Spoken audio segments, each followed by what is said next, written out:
linggo, ang huling linggo ng Advento bago dumating ang dakilang pamistahan ng kapanganakan ng ating Panginoon Yesus Kristo. Sa mga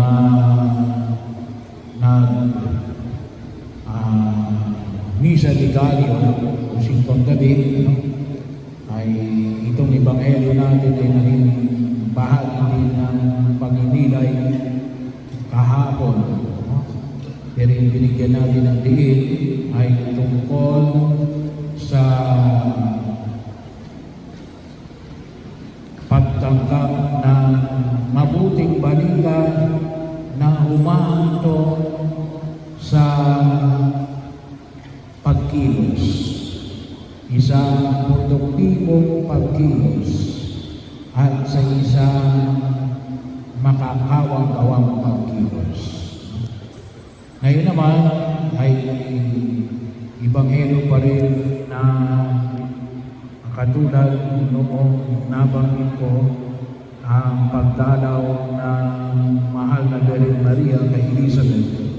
Pero nais na natin pagnilaylayan ay ang hindi nagtagal, inaayag ko sa ebanghelyo na pakinggan natin, hindi nagtagal at si Maria ay nagmamadali pumunta sa kabululan ng Judea. So bahagi ho, kung maalala natin, si Maria sa kanyang paglalakbay, sa kanyang pagbisita kay Elizabeth, kung gaano kalayo, saan ba silang galing? Sa Nazareth, Galilee. Yun po ay northern part of Israel. Saan siya tumungo? Sa kabundukan ng Judea. Kaburulan ng Judea. Parang ang pangalan ay Eritrea, no?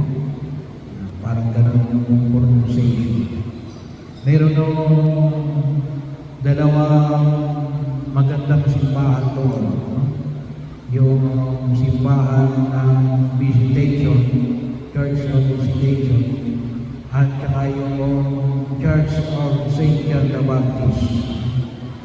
Pero yung layo ko noon ay 100 miles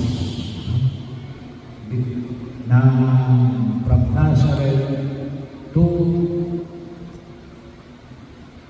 kabundukan ng Judea sa bahay ni Elizabeth. 100 miles tayo ginagamit natin ng kilometers. Kapag kinonvert natin yun, mga 160 kilometers. So, malayo. Mas malayo pa sa Manila. Ayon sa mga dalubhasa, ang sabi na rito ay yun ay aabutin ng 4 hanggang 5 araw ng paglalakbay. Well, 2025 years ago ay pwede sa pamamagitan ng pagsakay sa hayop, pwede asto, pwede kamelyo, pwede kabayo. Pero yun ay kung tuloy-tuloy ay aabutin ng 4 hanggang 5 araw. So, medyo malayo. Sa ebanghelyo na pakinggan natin na walang kasama si Maria. Si Maria lang ang binanggit. Pero sa ayon sa mga dalubhasa, most likely may kasama si Maria.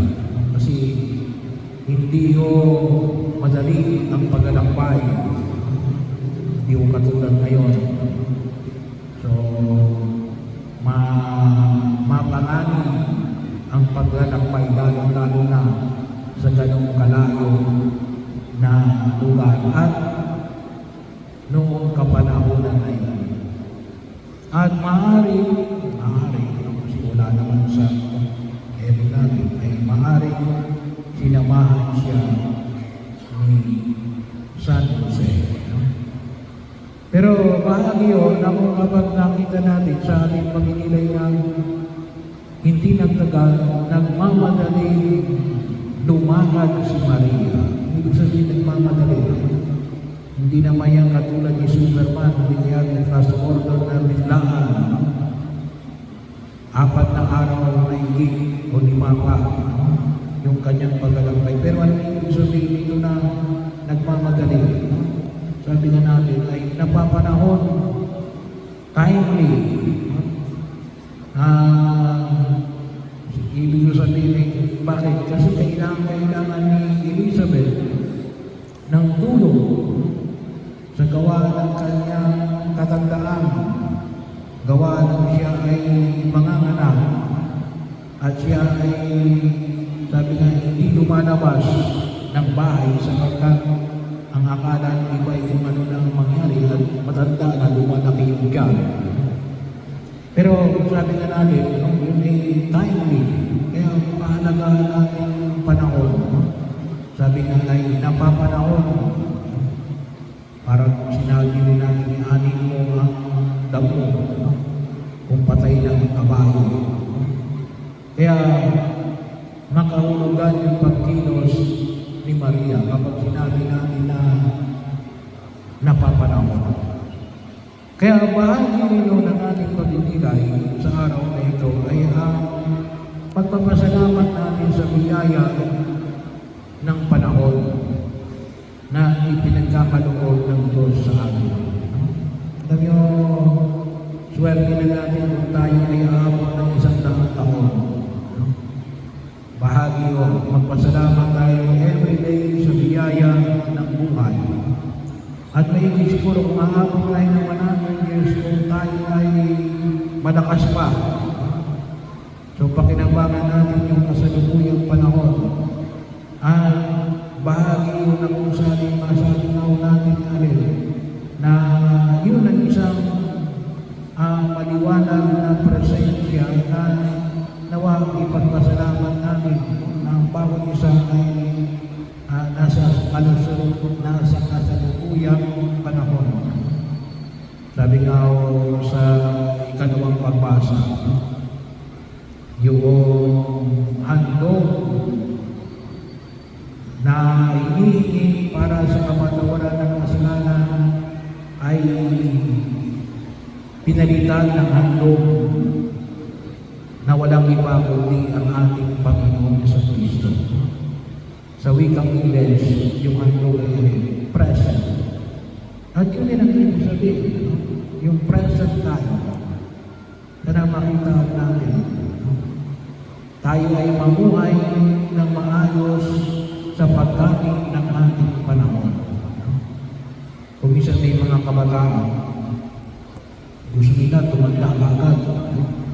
Gusto nila magtrabaho na agad. Hindi, no? Kayong mga kabataan, magpasalamat kayo at may mga magulang kayo na nagpapaaral sa inyo. Mag-aral kayo. O kahit na sabihin natin na wala kayong magulang na nagpapaaral sa inyo, mag-aral pa rin kayo kahit na kayo ay magtrabaho. Pero ang dapat na itutok niyo mismo ay kaya lang kayo magtatrabaho ay kaya sapagkat kayo ay mag-aral. Huwag niyo hinahin ang hinaharap. Gusto natin kung minsan ay hilahin natin ang hinaharap. Hindi, darating yan. Buong buhay niyo magtatrabaho kayo. Huwag kayong mag-alala. Pero ngayon, kabataan ninyo, mag-aral kayo. No? Yun kasi yung kasalukuyan ninyo. So, pahalagahan natin yung kasalukuyan na pangahalaga, yung present natin. No? Kaya, pagkakataon din, mga magulang sa inyong mga anak sa inyong mga magulang. Kasi darating ang panahon natin, yung mga magulang sa inyong mga anak o mga anak sa inyong mga magulang, darating ang panahon natin, lalaki yung mga anak, mag-aaral sa Manila, magtatrabaho sa ibang lugar, mag-aasawa. Darating ang panahon natin, talagang lalayo ang mga tirahan ng mga yan. Kaya, pahalagahan ninyo yung presensya ng bawat isa sa kasalukuyang kapanahonan. Sapagkat hindi na babalik ang nakalipas. Bahagi rin yun na huwag natin kalimutan. Maaaring next year makita-kita ulit tayo. Pero hindi, 1 year older na tayo. At isa rin no, na makita natin na kung saan yan eh. Sabi nga natin, live the present moment.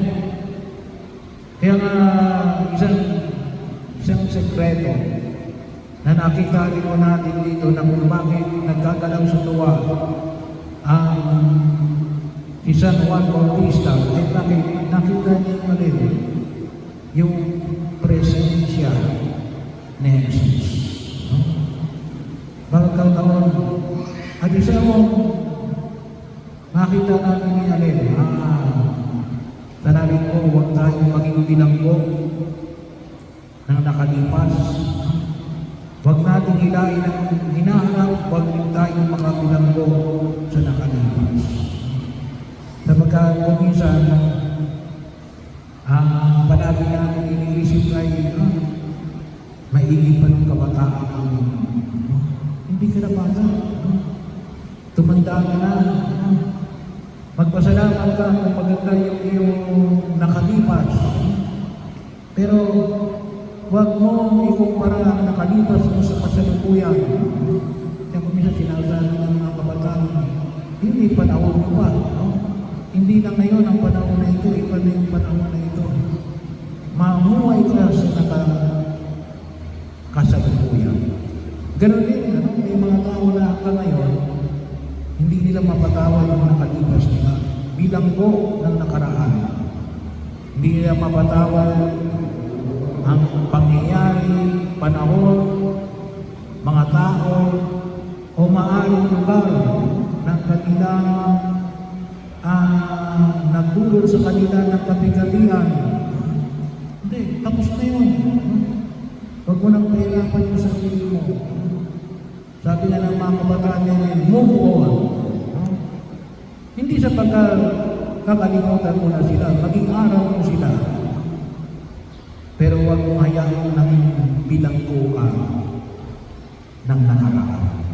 At lalong-lalong higit sa lahat na makita natin ang kasalukuyan sa biyaya ng pagkanali nito ng Diyos.